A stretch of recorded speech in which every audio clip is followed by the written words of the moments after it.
Hi, everyone. Thanks a lot for attending this webinar. My name is Sonal Pawar, and today I'm going to talk about few basic points which are important and which you need to know when before you actually start collecting buying art.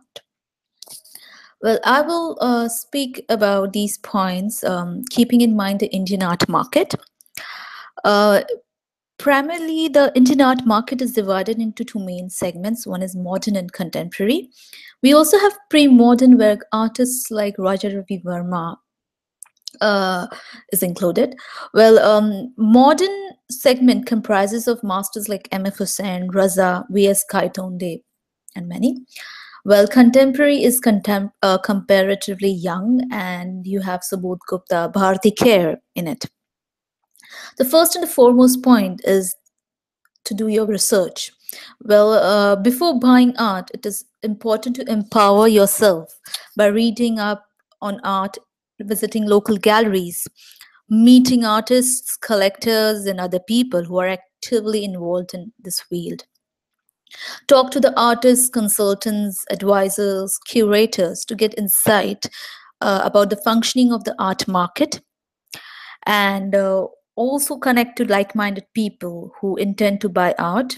These are known as the art collectors. Well, there are also international auction houses like Sotheby's and Christie's, which focus on Indian art, the modern and the contemporary. Even there are these miniatures too. Also, there is domestic auction houses like Pandol, Astaguru, and Saffron Art. You can contact dealers and galleries to buy art. Now, when you buy an art to a deal through a deal or an advisor, you might end up paying a fee of 2 to 5% for an expensive work. Well, for the smaller works, it may range from 5 to 15% of the value of the artwork. Well, the fees which you pay when you buy artwork through a dealer or a consultant or an advisor usually depends on the transaction, which includes the rarity of the artwork, the artist, and many other factors. Well, when you buy through dealers and other auction houses or the artworks, you need to make sure that these are not fakes, and there are a few important documents that you need to check and you need to keep with you when you purchase artworks, like the authenticity certificate, the provenance certificate. Well, provenance certificate is a document which lists out the previous owner of the artwork.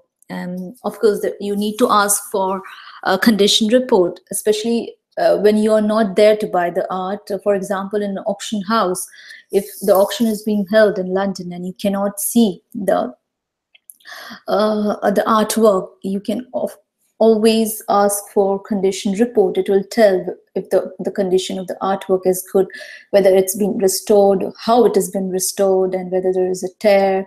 You can also ask them for a Skype call or good resolution images when you can't yourself physically see the artwork.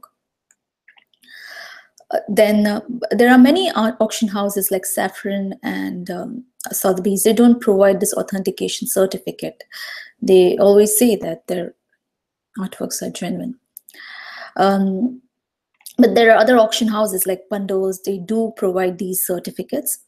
And when you buy from auctions, usually you have this buyer premium, which you need to pay, which ranges from 15 to, it can be 10 also, but usually it ranges from 15 to 25% of the value of the artwork. You need to pay that.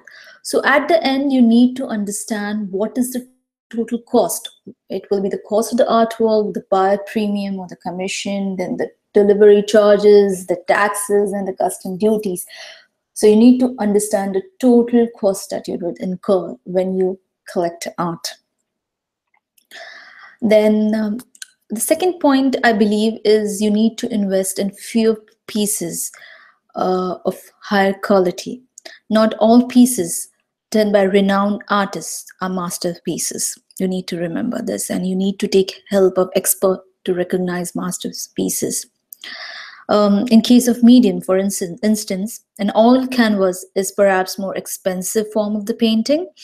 Then there is acrylic on canvas, followed by acrylic on paper, then watercolor on paper, and then the charcoal on the paper.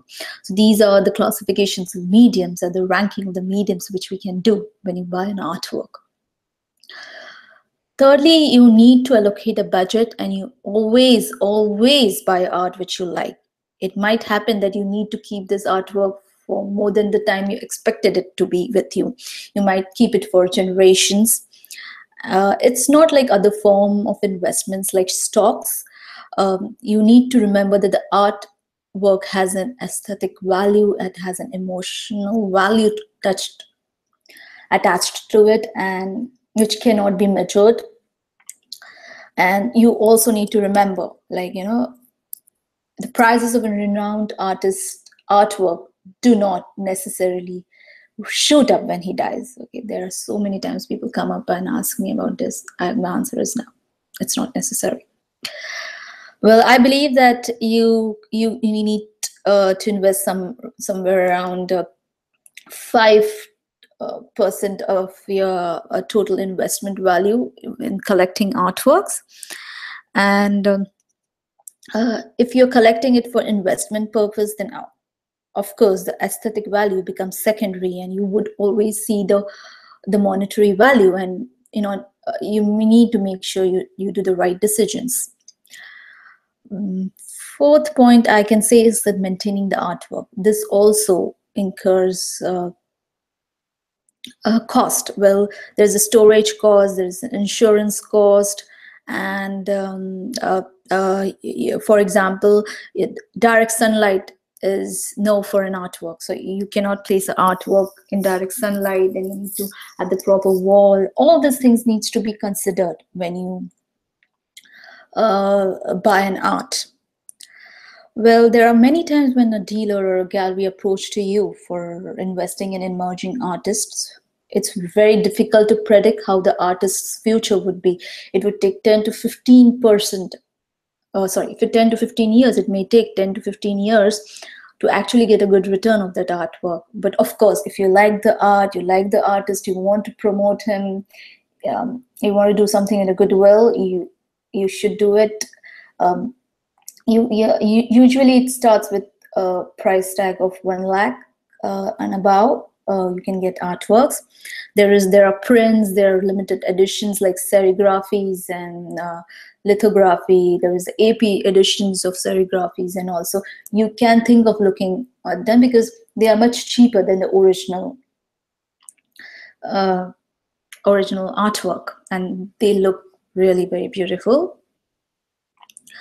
Well, then last but not least, you need to evaluate the artwork before buying it. Try to get the right price. Try to set a particular bid limit if you are you are buying it from an auction house. Now, in other countries like Europe and all, you have these institutes which would give you, which would evaluate artwork, but what happens in India that there is no institute which would actually certify, which are certified in evaluating an artwork. But of course, you can go to galleries, dealers, and auction houses and ask them for a proper valuation. These are a few basic points which I believe you need to keep in mind when you buy an artwork. There are other important aspects too, like which are the documents which we need to keep in mind when we buy an artwork, and other like provenance and invoices and other all stuff, which I would tell you about in my next webinar. Hope you liked this webinar, and if you have any queries, you can write to me at sonal@theartvue.com, and I will be happy to help you. Thanks a lot again to attend this webinar, and have a nice day. Take care. Bye-bye.